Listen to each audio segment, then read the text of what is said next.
She kicked me out of her wedding. So I cancelled everything. I stood at the edge of the flower-lined aisle, my hands trembling, not with age, but with heartbreak. My only daughter, gliding in her gown, caught sight of me and froze. Her eyes narrowed.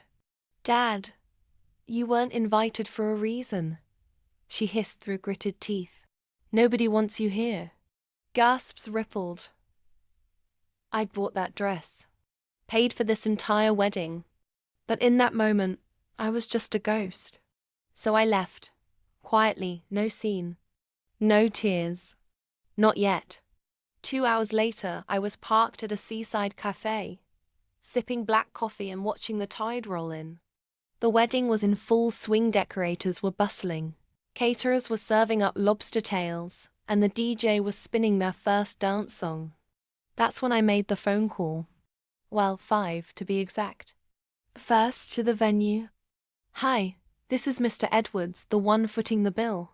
Kindly inform the guests that the venue is closing in 30 minutes. Payment? Consider it cancelled."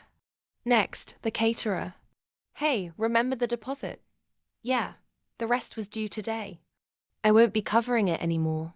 Start packing up." Then the photographer. "No check, no clicks. Hope you got some good candids before I was booted." The band? They were mid-song when I called. 10 minutes later, they were gone. And the final call? To the credit card company. I disputed everything. Tens of thousands.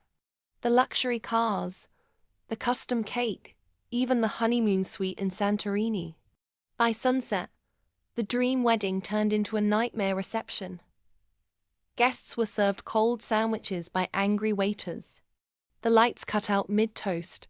The groom's drunken uncle tried to keep the mood alive with a harmonica solo. And my daughter? Red-faced, screaming into her phone. But I didn't answer. Now here's the twist. You'd think this story ends with her begging me to forgive her. No. She didn't. But her mother did.